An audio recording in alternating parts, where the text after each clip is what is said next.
Ya, buenos días chicos. Hoy día toca el tema número 5, que va a ser narrativa en videojuegos. Vamos a hablar acerca de la experiencia de juego de la narrativa y las leyes de Gestalt. ¿Ustedes qué entienden por narrativa? Cuando yo digo, ¿este juego es narrativo o no es narrativo? Si cuenta una historia. ¿Ya? Yo diría que su característica principal es que tiene una historia como en el cual se centra en el juego en el sentido como de, por ejemplo, conoce el juego Tell Me Why, por ejemplo, que ¿Una como novela? una novela, por así decirlo. Ujú. Entonces yo No, encuentro que no. sería como que básicamente una novela alrededor de ese juego, básicamente. Ok. ¿El resto qué entiende por un juego narrativo? ¿O lo que es una narrativa en un videojuego?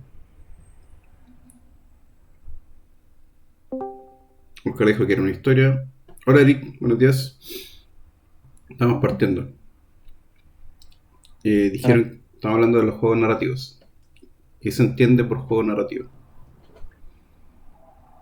Oscar dijo que era una historia, Javier dijo que era una historia y también aportó de que fuera una novela gráfica.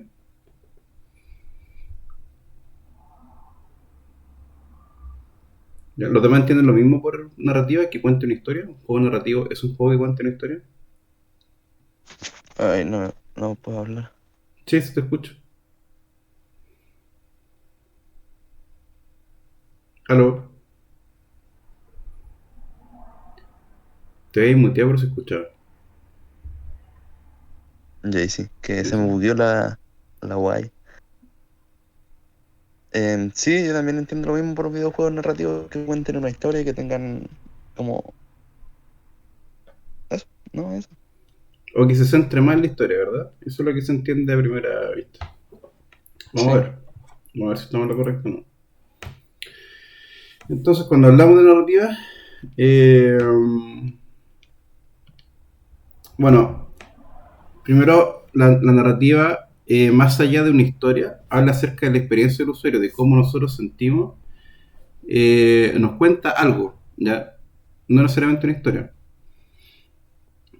Entonces dice, el diseño de la experiencia del usuario se refiere al diseño de todos aquellos factores que influyen en la relación del usuario con un dispositivo, ¿ya? Es decir, cómo este dispositivo, o sea, cómo podemos obtener información acerca del dispositivo.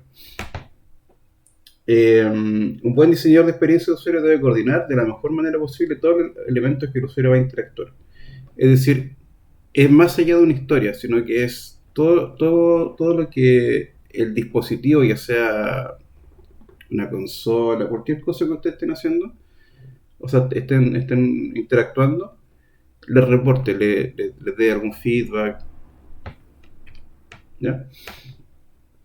Eh, Hay que tener en cuenta que el procesamiento de este contenido va a depender de varios factores. Primero va a ser la consola, o el dispositivo canal en el cual estamos recibiendo la información. Puede ser una consola, un PC, un celular, etcétera. Ya que nosotros recibimos de distinta forma la información dependiendo de cómo la estemos usando. Es decir, yo si me coloco un casco VR, no voy a recibir la misma información que si estoy jugando en una consola.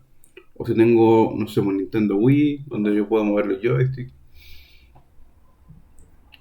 El contenido es qué es lo que me muestra, la interfaz, cómo se muestra esta información. La funcionalidad es como la mecánica de cómo debo usarlo. Y también el tipo de usuario.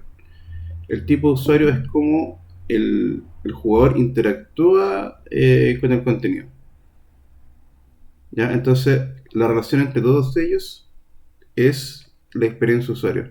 En inglés se conoce como User Experience. Si ustedes ven alguna vez una U y una X, que también los vimos, también se acuerdan en los tipos de desarrolladores, que dijimos que habían tipos de experiencia de usuario y también hablamos también de la interfaz de usuario.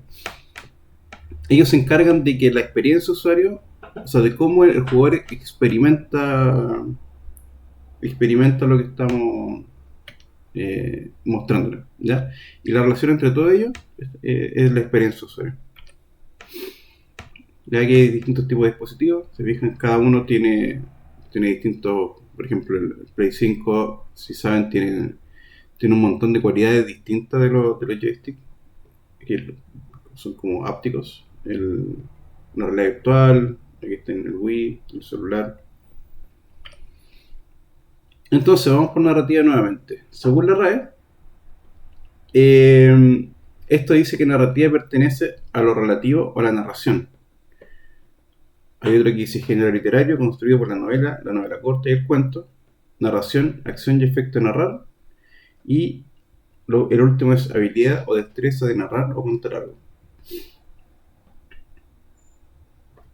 Seguimos hablando de que estamos contando algo, ¿ya? Pero será solamente una historia. Entonces dice, la narrativa de las primeras opciones se refiere al género literario, así que la definición que más nos interesa es habilidad o destreza de narrar o contar algo, que es más o menos lo que ustedes estaban hablando, ¿cierto? De una historia. Pero hay un punto importante, como dice acá.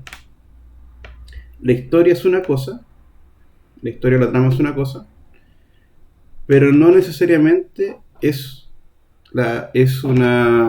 refiere a la narrativa como tal. Un juego narrativo no es solamente el que cuenta una historia como tal, sino que podemos contar un montón de otras cosas.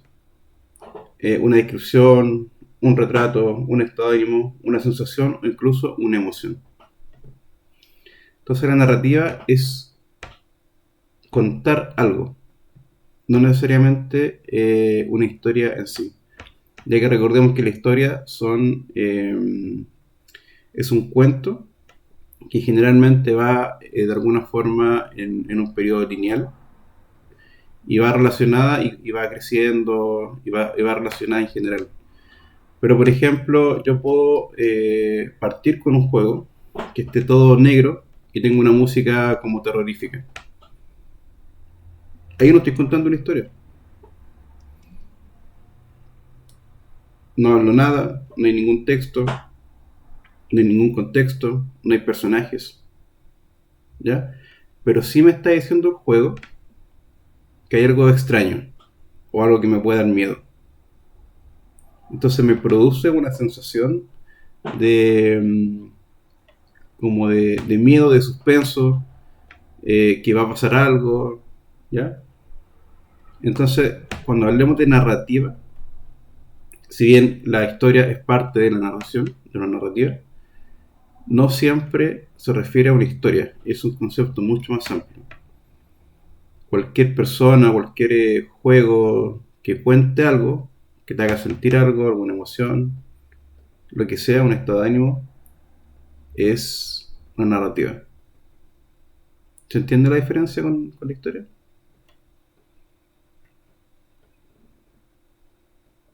Sí, profe. ¿Tiene algún ejemplo que se acuerden de algún juego que pase esto? El Tell Me Why. Hollow Knight. Ya, detallen qué pasa en cada uno de los juegos.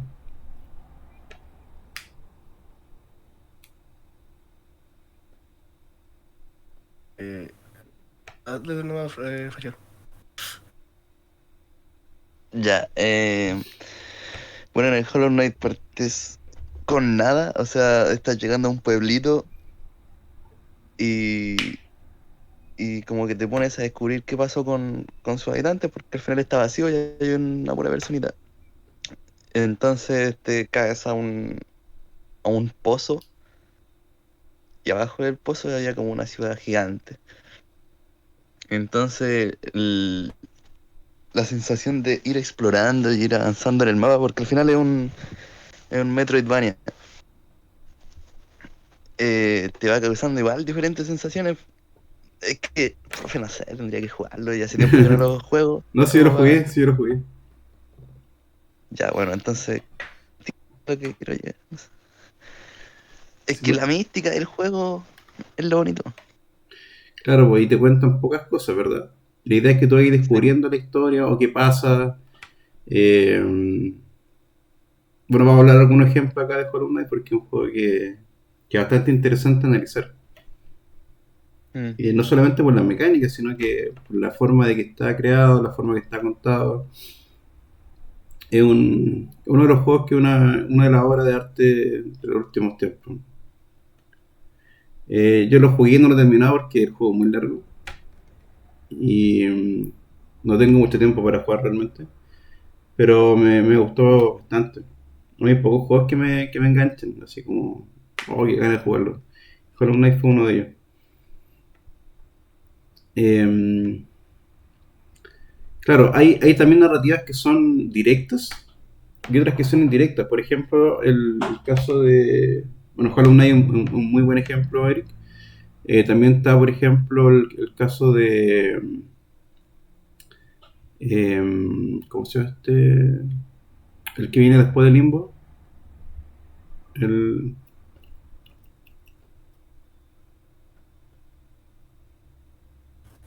Eh, como que hicieron Limbo los creadores y después hicieron otro juego. Después del Limbo. Oh, ese me fue el nombre. Lapsus Mental. Eh,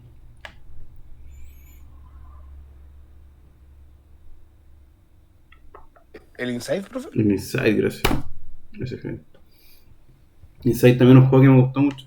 El Inside, fíjense que cuando parte, no cuentan nada. O sea, no hay ninguna historia. El Inside es un juego que no hay ningún texto en pantalla.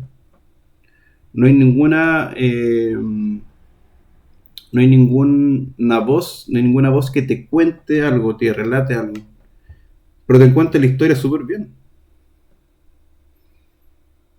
O sea, de partida el personaje entra en un bosque, no hay ningún tutorial, no hay nada.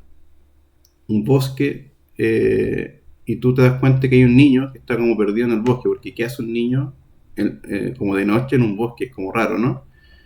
Entonces uno asume que está perdido, luego encuentra unas personas y te das cuenta que el niño se esconde de estas personas.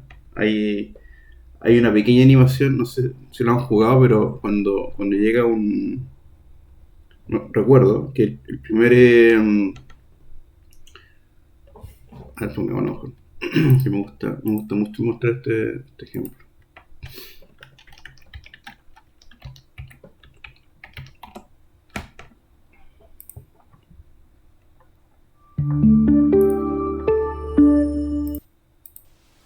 Se ve la pantalla, ¿verdad? Sí, profe.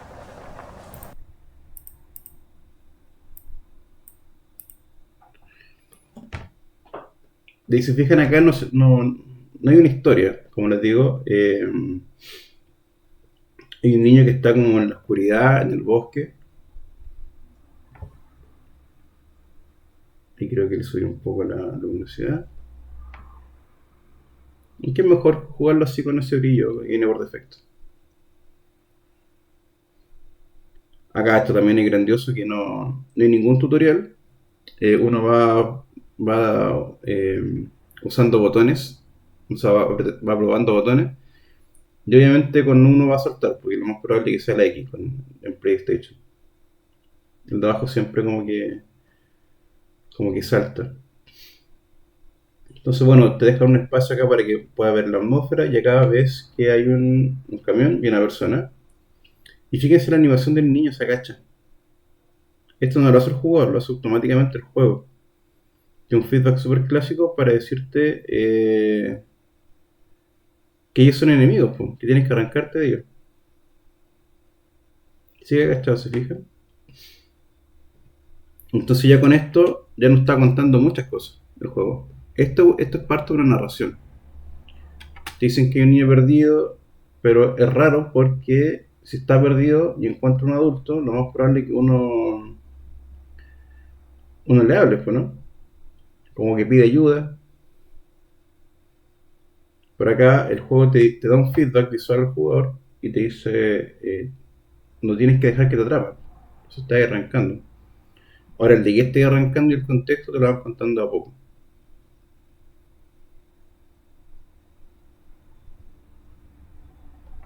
¿Ya?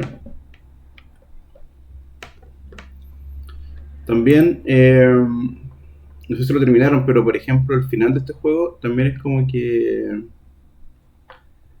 queda un poco abierto, entre comillas. Hay diferentes formas de interpretarlo. Y es por eso que les decía que también depende mucho del jugador, de cómo lo interpreta. Muchas películas, muchos juegos de repente juegan con esto, con finales abiertos, eh, para que la gente vaya interpretando ellos mismos el juego como ellos lo quieran. ¿Ya? Bueno, y la definición de historia, en contraste, es una sucesión de acontecimientos que van uno detrás de otro. Y es por eso que de repente hay confusiones para decir si el juego es narrativo o no. Bueno, les cuento una historia. Yo soy parte de la comisión de evaluadores de, de videojuegos del Consejo Nacional de... No, no es el Consejo Nacional de Educación, es el CNCD, que es es como una parte del ministerio que se encarga de la arte y la escultura. Para que ustedes sepan igual, a lo mejor no lo saben, pero existen algunos fondos concursables para empresas o para personas que hacen videojuegos. Bueno, ahí estamos, hace tiempo que estamos peleando para que nos suban los fondos, etcétera. Ya que hay como 105 millones por cada fondo, por el fondo, y no sé, pues hay 60 empresas o 60 juegos que postulan. Entonces siempre es poco. Bueno, dicho esto, el año pasado nos dijeron que había una línea de estos juegos que tenían que ser juegos narrativos.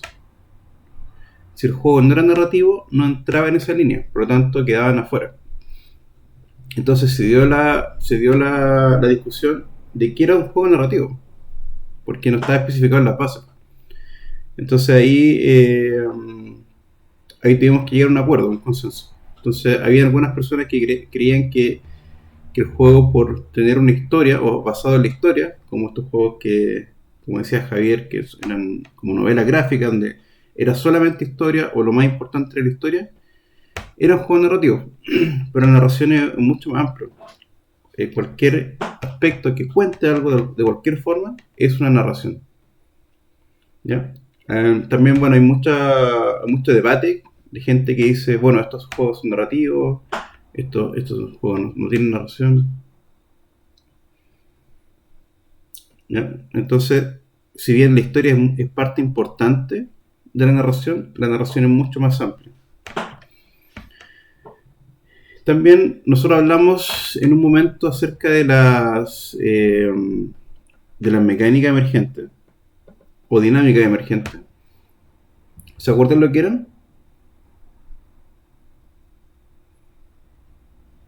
Eran cosas inesperadas que sucedían, una interacción de las dinámicas que no estaban programadas ni pensadas en los juegos. Estoy tratando de acordarte la definición.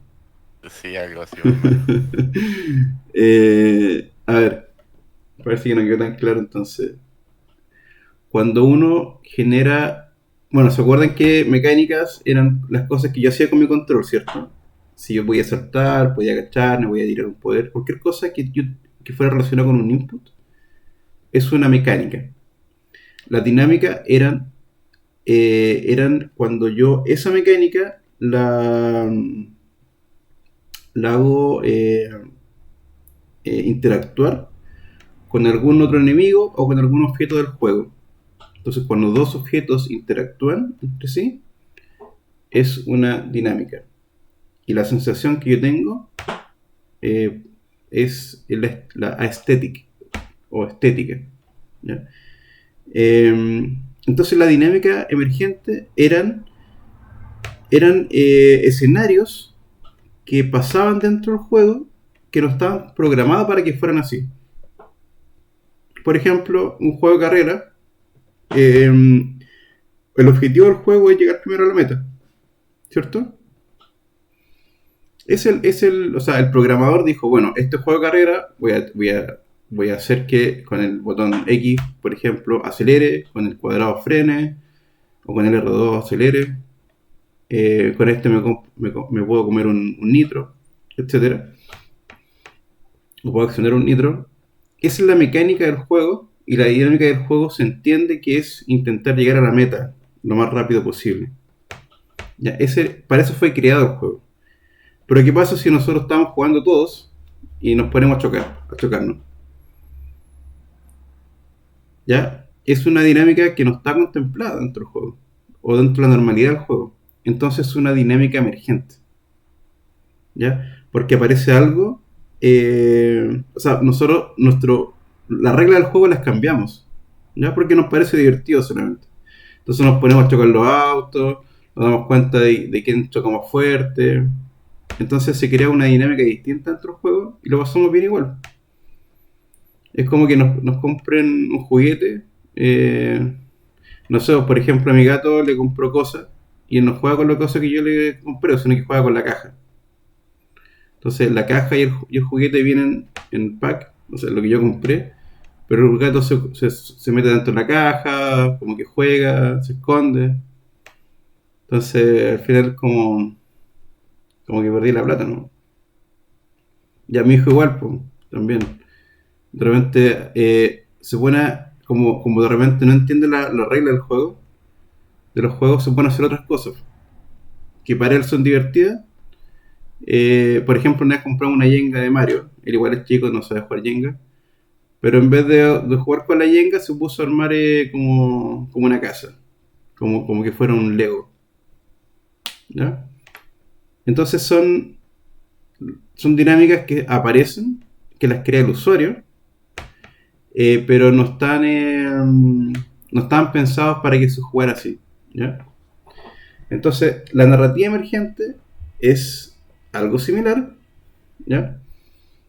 Pero hace que uno, como jugador, pueda crear una narrativa o pueda jugar la narrativa de una forma totalmente única. Es decir, acá de los 6 que estamos acá, lo más probable es que si jugamos todo el Breath of the Wild, lo más probable es que todos entendamos cosas distintas o hagamos cosas distintas, o no sé, pues yo voy a un lugar más que otro, o me pongo a matar a los monos, o prefiero, no sé, pues solamente jugar con arcos y flechas. Entonces esa narrativa, en juegos como este, que son sandbox, que yo puedo hacer como prácticamente lo que quiera, ir a donde yo quiera, son narrativa emergente de los juegos. Y tiene un montón de potencial porque son mundos tan grandes y tan abiertos que uno prácticamente puede hacer casi cualquier cosa, obviamente con la regla establecida. Pero es una narrativa que no es tradicional, es decir, no sigo una línea, sino que yo puedo hacer más o menos lo que yo quiera. ¿Ya? Este juego no intenta contar una historia ordenada, como muchos otros juegos, sino que solamente existe un contexto histórico, es decir, pasó algo grave, ya Link despertó después de 100 años, hay que ver, está Gandalf, creo que se llama el enemigo, con la princesa Zelda, que está ahí tratando de atraparlo mientras, ¿cierto? Pero tú puedes jugar el juego sin también tener este contexto histórico. No es necesario saberlo. ¿Ya? Entonces, como jugador, yo voy creando historias dentro del juego. Ya, por ejemplo, no sé, pues hay una parte donde yo me subo arriba de un velero y tengo que con una hoja soplar. Ya, eso podría hacerlo o no podría hacerlo, da un poco lo mismo.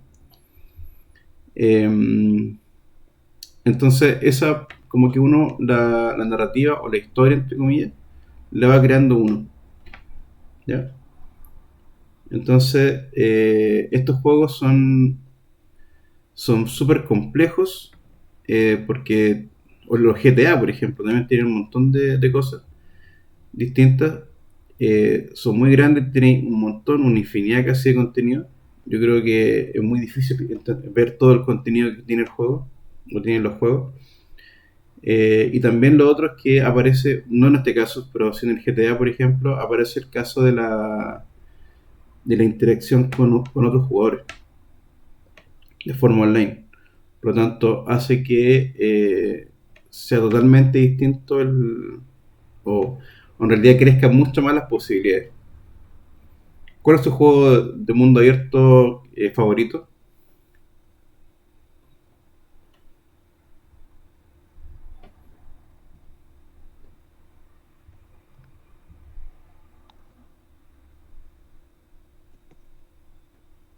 ¿No te escuchas, Eric? Sí, de los que más me han Sí. gustado han sido el Ujú. GTA V y el Batman Arkham Asylum. Buenísimo juego. Y no he jugado así que Te escucho un poco cortado, pero ¿has jugado con amigos o solo?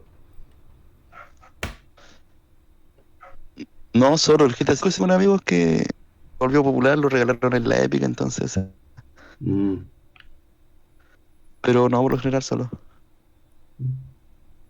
súper. Yo lo jugué un poco para conocerlo más que nada. Eh, el GTA V y es un juegazo, pero tenéis que dedicarle muchas horas también. O saber ocupar Chat Engine y listo. ¿Qué es eso? No cacho. ¿No conoce qué es Chat Engine? El típico programa este que uno ocupaba para hackear los juegos de Facebook. Ya, sirve para hackear el GTA. Ah, no cachaba. ¿Y qué puede hacer? Ah, te dais como vida infinita, moneda infinita, algo así. Sirve para sacar plata del casino. Mm, pero Entre comillas, no tan ilegal porque como que no toma como hack directamente. Entonces no es como que sea muy, no sé si, o sea, es baneable, es como pero un no es como truco. tan invasivo. Así. Es como el Robin Hood del Age of Empires, que no puede tener plata infinita. Bueno, para, para ver cómo los jugadores interpretan esta narrativa, es importante saber también cómo el ser humano procesa la información. Eh, en videojuegos que son móviles, que son free to play, donde, donde la cantidad de videojuegos tan grandes que hay en la competencia te limita a que el jugador, al probar tu juego, pueda que no lo juegue, no le da muchas oportunidades. Porque si el juego lo prueba y no le gusta, fácilmente se cambia a otro. Entonces es muy importante entender cómo el jugador va a interpretar tu juego. ¿Ya? Y lo que hay que hacer primero es atraer al jugador, captarlo, que esto se llama el engagement, que es una palabra que es muy usada dentro del ámbito de los videojuegos, sobre todo free to play. Es como yo atrapo al jugador. Como el jugador, ¿cuál es la diferenciación para decir el jugador se queda o no se queda? ¿Ya? Y finalmente la retención del jugador. Si ustedes llegan a trabajar con videojuegos free to play, se van a dar cuenta que la retención es lo más importante dentro del juego. Hay un montón de métricas en el Google Play, en el App Store, que te van dando información acerca del comportamiento de los jugadores. Esto es vital para tener un juego free to play. Y es importante saber si los jugadores se quedan o no se quedan. Y si no se quedan, ¿por qué no se quedan? Entonces ahí uno tiene que un poco jugar con la psicología del jugador y empezar a ver cómo solucionar esos problemas para que se queden. Se habla generalmente de la retención de 7 días, ya aceptable. Ahí el jugador ya está retenido. ¿Y por qué es importante eso? Porque solamente los jugadores que están retenidos, que están enganchados al juego, son los que van a comprar, que es donde gana plata tu juego. Y generalmente la gente que gana, o sea, que compra, es más o menos el 2%. O sea, es muy chico. Y es por eso también que hay que, hay que ver metodologías para que el jugador pueda pagar cosas y se hayan recompensado sin tampoco afectar tanto al resto de los jugadores. Porque, por ejemplo, el pay to win, si bien la persona que paga lo beneficia mucho, también es súper injusto para la gente que no puede pagar. Entonces, más que nada por las últimas tendencias de los juegos, es casi puedes hacer lo mismo que pagando o no pagando, excepto por algún skin que te regalan. O sea, que no te regalan, sino que puedes comprar, que es distinto.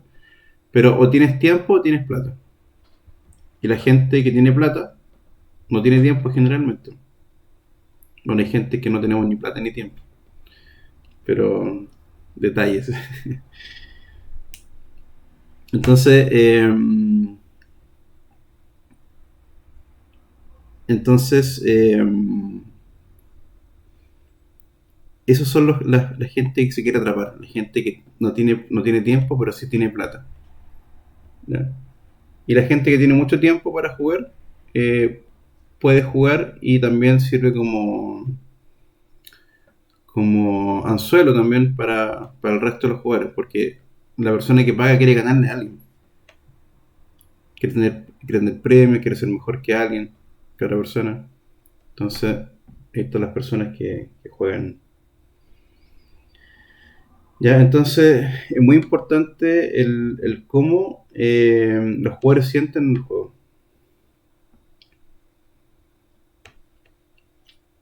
También es muy importante intentar condicionar su comportamiento. Bueno, aquí dice como la emoción influye en su conducta, cómo hacerla actuar en el momento. Por ejemplo, ¿qué juegos ustedes conocen que, no sé, que el juego te obliga a seguir jugando siempre? Estar como, volver a meterte. ¿Qué juego móvil ustedes juegan generalmente? Por mi parte, Arknight es como un juego de Tower Defense con el sistema de energía. Ya, ¿y tiene un componente de multijugador? ¿Peleas contra otros? No, no, es solamente single player, pero meten eventos cada cierto tiempo. Ya, el evento entonces es como una forma de poder volver, ¿cierto? Sí, que tiene las típicas misiones diarias, vais consiguiendo recursos. Que uno se conecta como 2 veces al día, la saca y listo. Ya, Se mantiene jugando todo. ¿y qué pasa si no te conectáis un día cuando hay un evento, por ejemplo? Durante la duración de un evento, si no juego durante un día, no alcanzo a sacar todas las recompensas del evento. ¿Y qué te pasa psicológicamente con eso? O sea, a mí a este punto ya nada, porque yo ya tengo una cuenta así como muy... O, Está como muy avanzada. o Pero sí, cuando, cuando estaba recién empezando, ya, es. era como obligatorio jugar todo el evento, porque si no me quedaba muy atrás. ¿Cachai? Entonces eso es como... O sea, estáis perdiendo si no te metís, po. Al final ya no es como que no estáis ganando algo, sino que estáis perdiendo de cajón. Si no te metís, ¿verdad? Sí, más o menos. El primer juego que me llamó mucho la atención con este tipo de cosas fue el Candy Crush. El Candy Crush es un caso de estudio, porque ellos fueron como los primeros en empezar a condicionar a la gente. Ellos se dieron cuenta de que existía, bueno, ellos hicieron todo un estudio también hay gente muy capaz también, de como un estudio psicológico, eh, y un poco el tema de la sensación de que te falta algo o dejaste algo a medias. Les pasa de repente cuando tienes que hacer un trabajo, por ejemplo, te acerca el tiempo y es como que el cerebro te dice, oye, acuérdate que tienes que hacer esto, lo dejaste inconcluso. O, o no sé, vos estás haciendo algo, lo dejaste a medio, te fuiste y dijiste, chuta, no lo terminé. El cerebro constantemente te recuerda que dejaste algo inconcluso y como que te lo recuerda. ¿Le ha pasado algo así? No me lo recuerde, profe, ya hablamos de esto. Tengo como 500 juegos que tengo que terminar y todavía siguen ahí. De veras, lo recuerdo. Van a aumentar, no se preocupe.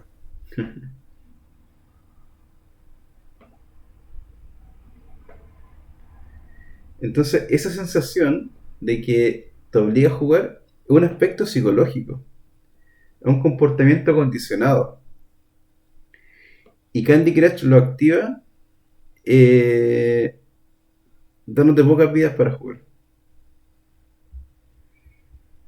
Entonces tú juegas, se te acaban las vidas, pero no puedes seguir jugando.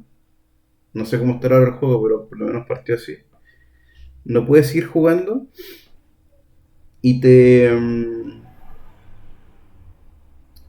y te deja como el puzzle, o la etapa, digamos que un puzzle, te deja la sensación de que no lo terminaste. Entonces tú tienes que estar esperando para para que te den más vidas, po. Y eso es solamente por tiempo. Entonces apenas te den las vidas, tú vas a querer volver a seguir jugando. Vas a volver al juego. Porque tienes algo que no terminaste y no te dejaron terminar. No fue algo que yo dije, no, ya me aburro de este juego, no lo quiero seguir jugando. Sino que yo ese puzzle quería terminarlo, pero en el juego no me dejó porque se me acabaron las vidas. Entonces ahí hay un punto que es un comportamiento condicionado de una tarea pendiente. Entonces Candy Crush lo hizo muy bien en ese sentido. Muy bien. Luego dijo, bueno, si no tienes corazones y tienes que esperar mucho, no tienes vida y tienes que esperar mucho, hagamos algo, po. Tú puedes pedirle vidas a tu amigo. ¿Qué pasó con eso? ¿Por qué lo hicieron así?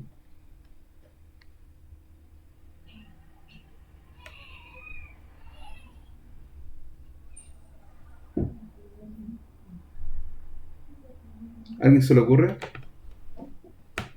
¿Para qué usaron eso? ¿Para qué usaron el hecho de que ya teníamos el comportamiento condicionado, pero ahora podemos pedirle vida a un amigo? Para hacer que otras personas se metan a jugar también. Muy bien, marketing. Para que lo recomienden. Marketing, ¿cierto? Yo le estaba diciendo a todos, oye, juega este juego para que me regalís vida, ¿cierto? ¿Se acuerdan? Hacían marketing con el juego. Yo nunca conocí a nadie que jugara Candy Crush, así que por lo menos en mi caso. Ah, usted es un chico, ¿no? Pero cuando salió el Candy Crush había pocos juegos así. Entonces era como muy novedoso. Todos jugaban Candy Crush. Sobre todo la gente que le gustaban los juegos casuales, que no estaba sentado en una consola como las mamás, las tías. Además es un juego sencillo, un juego que es conocido, es 3 líneas, y tiene un montón de componentes que excitan tu cerebro, los colores, las formas. Bueno, otro componente también de Candy Crush es cuando tú quedas atrapado en algún nivel, que no puedes ir jugando, que estaba muy difícil. El juego que hace te da recompensa, pues te da como... a mí no me gustaba usarlas porque era como trampa, pues. Y como que el Candy Crush, uno sentía que era algo como ser inteligente cuando... Bueno, hay muchos juegos que te hacen sentir inteligente falsamente porque está, está todo como programado para que sea así, sobre todo al principio. Si tú llegáis a un juego y empecé a perder el tiro, no te va a gustar. Pero si empecé a ganar y te dan mucho recompensa, tú dices, oye, que soy bueno para este juego. ¿Le ha pasado?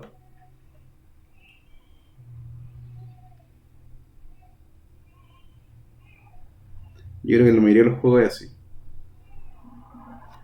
Al principio uno dice, oye, que soy bueno, quiero seguir jugando. Porque también uno quiere destacar también. Decir, oye, soy el mejor en este juego. Pero el juego realmente te engaña. Así que, ojo con eso. Eh, bueno, y el tema, para terminar lo de Candy Crush, el tema es que te dan ayuda o hacer trampa, para que sigáis jugando. Siempre hay como 3 o 4 etapas que son fáciles, y al final te colocan una difícil, porque si también el juego es muy fácil, yo me voy a aburrir porque no encuentro el desafío. Recordemos la curva del flow. Pero cuando yo gano, supero la etapa difícil, me dan como 3 o 4 fáciles seguidas para que yo me enganche otra vez. O tenga la sensación de que si pierdo alguna de esas, tenga la sensación de que, oh, me faltó poquito para poder ganar, para poder pasarlo. Entonces, eh, voy a volver a jugar pronto. Y ahí, bueno, como le digo, un caso de estudio el Candy Crush. El marketing que hicieron también impresionante. De hecho, en la empresa, una vez vi un reportaje que habían 200 personas trabajando ahí, de las cuales 10 hacían el juego. Las otras 190 era puro marketing. Bueno, así funcionan los juegos free to play. Una vez un amigo que trabajaba en Dena, acá en Santiago, me dijo, mira este juego, que era un juego que hicieron en 3 meses, un juego súper chico, técnicamente hablando, y me dijo, nosotros ganamos $200.000, creo que mensuales o anuales, no me acuerdo. Pero igual, creo que eran anuales, $200.000 mensuales, mucho. Anuales. Y es mucha plata, po, un juego de 3 meses. Y claro, pero tenían un staff atrás viendo cómo hacer que la gente tuviera una buena retención. Entonces, los juegos free to play tienen mucha psicología por detrás. Entonces, experiencia de la psicología. Toda la experiencia del juego se basa en el conocimiento de la psicología del jugador, es decir, saber cómo procesa la información, cómo afecta y cómo responde ante ella. Es decir, mi juego, cómo el jugador la procesa. Jugar no significa utilizar algo de manera unidireccional. Jugar es el medio para buscar una experiencia distinta a la actual. El uso de algo, desde un elemento hasta la propia imaginación, es el medio para conseguir ese fin. ¿Ya? Aquí hablamos también de toda la experiencia emergente también que pueden haber. Jugar es solamente un medio, pero de aquí a cómo yo juegue, cómo lo use, es todo un tema. Por ejemplo, en un juego tan básico como Pong, que fue, como me imagino que saben, es considerado el primer juego que se hizo. Posiblemente estos dos jugadores tengan experiencias distintas. Quizás uno que ya sabe jugar puede que esté siempre al medio, pegando a la bolita sin mucho estrés, y el otro que está al otro lado, que no sabe jugar mucho, tenga que subir, bajar. O también para uno va a ser un juego satisfactorio, en el cual va a estar ganando siempre, y el otro no, el otro va a perder. Por lo tanto, la experiencia dentro del mismo juego son totalmente distintas. Ya por un montón de motivos que ya lo hemos conversado. Entonces, ¿qué queremos lograr? Antes de empezar un juego, entonces tenemos que ver dónde nos queremos dirigir. Por ejemplo, si queremos crear un juego de pelea o de lucha, tenemos que saber y conocer el público objetivo, es decir, el target. ¿Ya? En el mundo del marketing se le dice target. ¿Por qué? Porque la gente que juega juegos de pelea son muy distintos a los otros jugadores. ¿Ustedes vieron el Love and Zorro? El juego que hizo una empresa chilena que se llama A1.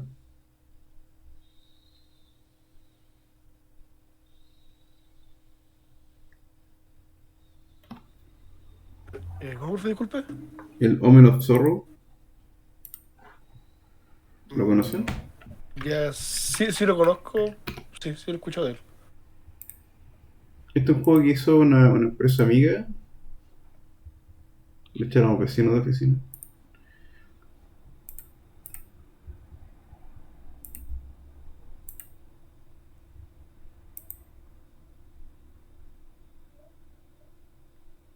O ese juego no lo conocía. Ese bueno.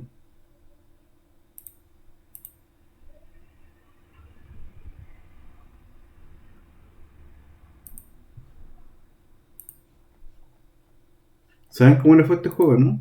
¿Qué le fue bien, le fue mal? Honestamente, no me acuerdo. Totalmente. Ya dentro de la industria chilena, este juego es muy conocido.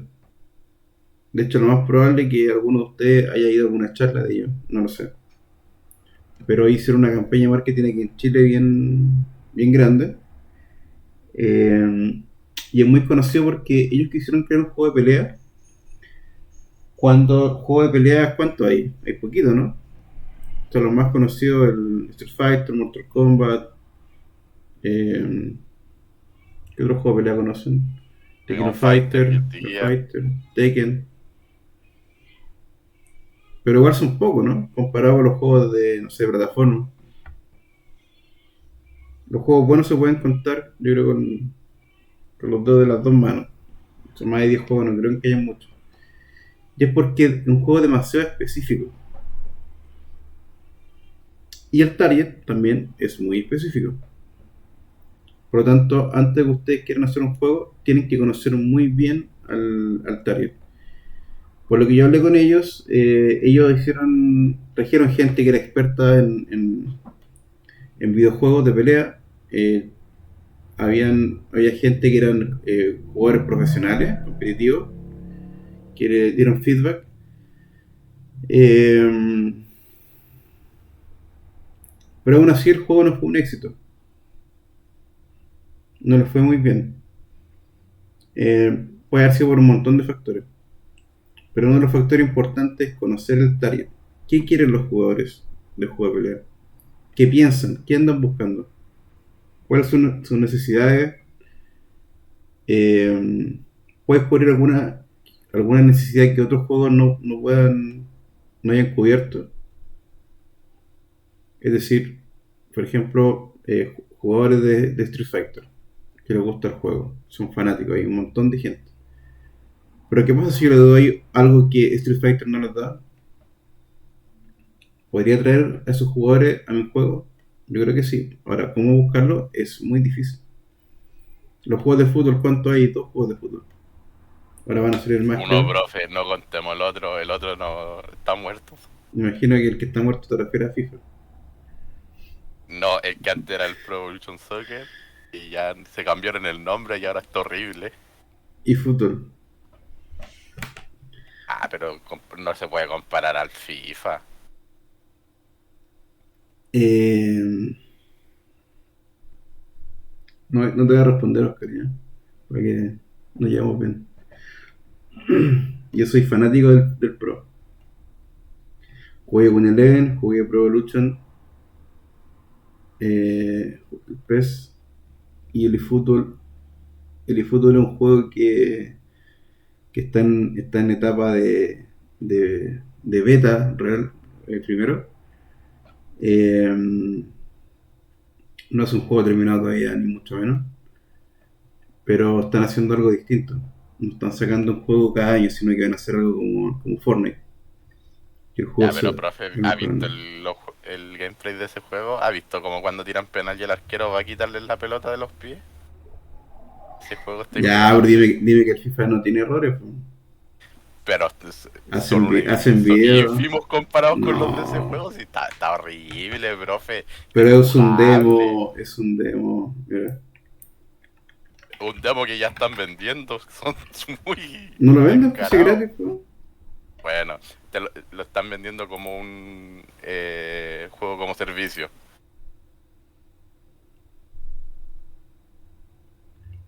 Errores de FIFA. Eso no pasa en PES. Mira.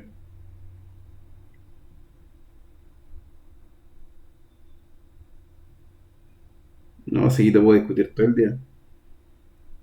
Mira.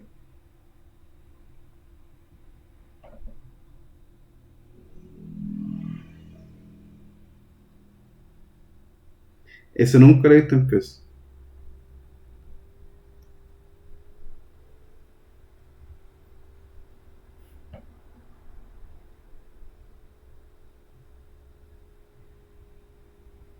Pero igualmente, profe, no es competencia para el FIFA. Con todos sus errores, el FIFA sigue ganando mucho más que la hora eFootball.